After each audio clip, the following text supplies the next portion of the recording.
Hello and welcome to Taking the Biz, the A-Level Business Revision channel, and in this tutorial we're going to investigate the topic of emerging economies.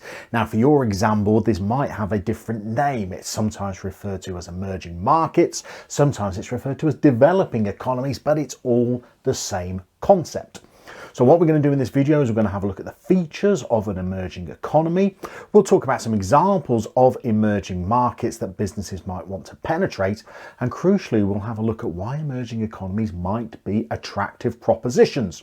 So let's start with the features then. So an emerging market, first of all, is going to be a nation that has a large population.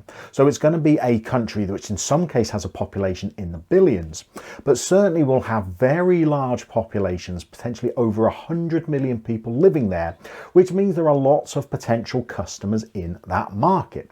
But crucially, it's going to be a nation that doesn't just have a big population, but has high growth rates in terms of its economic development. So the gross domestic product, or GDP, in that nation is growing quite rapidly. So in the UK we have growth in GDP. Currently the growth in GDP that the UK experiences is just under 2% per year. Emerging economies will have much faster growing economies. They might not be the overall size that the UK economy has, but they're growing much faster. They're catching the size of the UK economy up. So typically they may be experiencing growth rates in excess of 7 or 8% per annum. In the case of China, they typically have GDP growth far in excess of 10% per year. So again, this makes them an intriguing little proposition for businesses. Now, not only are their economies growing rapidly in terms of their GDP, but they haven't maxed out their potential either. They're growing very rapidly, but they haven't reached their full capacity yet.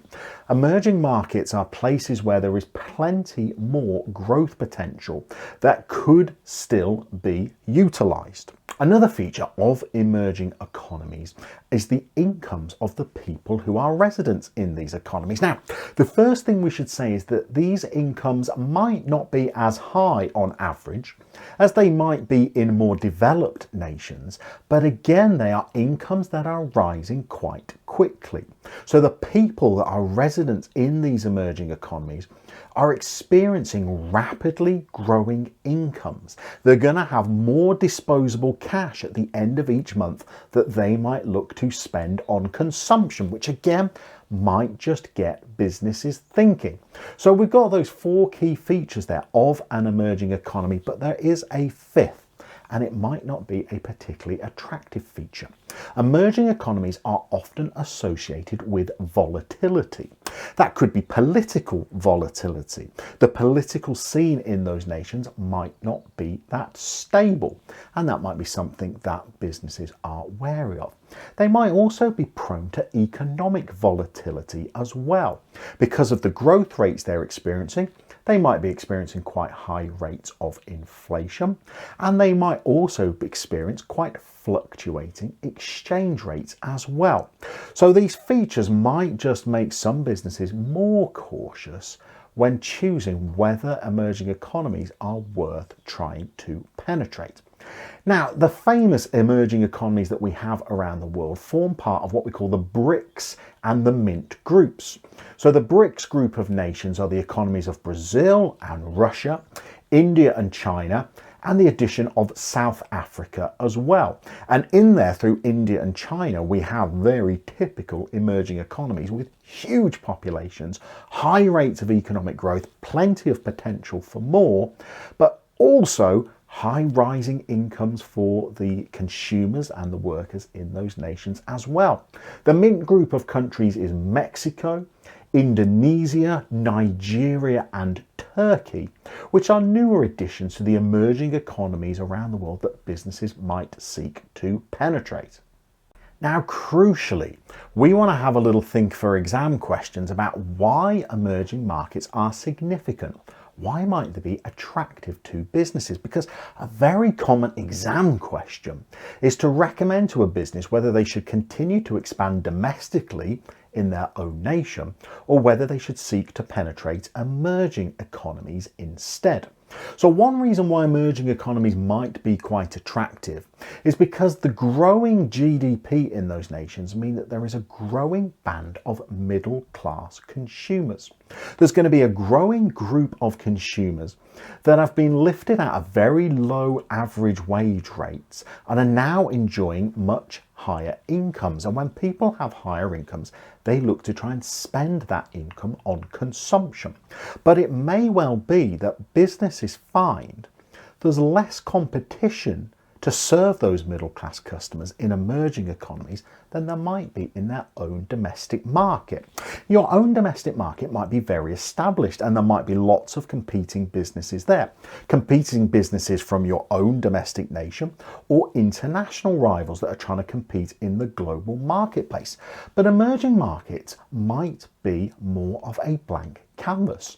It might be that rivals haven't decided to try and penetrate or to try and attract customers in that emerging economy yet. And it crucially might mean that there aren't already domestic firms in that nation trying to sell the goods and services that middle class consumers want in those nations. So there might be a real opportunity. You might be able to take your business to that emerging market and be one of the first firms to compete in that industry, maybe even trying to benefit from first mover advantages. Now, this less competition might mean that businesses are able to try and establish quite a large market share in this nation.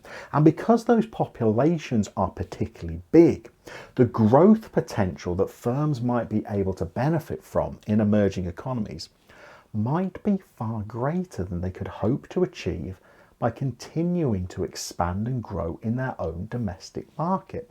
They might already have reached near their full capacity or their full sales in the domestic markets that they operate in. But these huge populations and growing middle classes in emerging economies might just mean that these are nations that provide businesses with opportunities for much higher growth. Now, much higher growth is of course going to give potential for much higher profits. Much higher profits is obviously going to mean that we could reward our shareholders and investors with greater dividends. But these huge populations also provide the potential for increased economies of scale as well. So businesses might be able to penetrate emerging economies, and through the huge growth in volume of sales that they are able to make, it creates economies of scale for the organization, driving down the unit cost of that business. Not only meaning that profits can be higher, but potentially profitability as well. So all of these reasons mean that many businesses are particularly attracted to trying to penetrate emerging economies. But these emerging economies, as we mentioned earlier, can be volatile, which means that businesses might have to incur the cost of marketing and trying to attract customers in these markets. But because of the volatility that exists, it's more difficult to plan long-term strategies in these markets. And in some cases, businesses might find that they have rising costs by trying to sell to these markets. Fluctuating exchange rates might mean that their profits suffer from trying to target these markets. Political stability might even mean that some businesses have to withdraw their efforts from these markets. So emerging markets have some distinct reasons that make them very attractive places for Western firms to want to sell, but they might also come with some particular risks that mean businesses might be very cautious about trying to sell there. Hopefully this video helps you with that topic. We will of course see you very soon for some more tutorials, and you keep on taking the biz.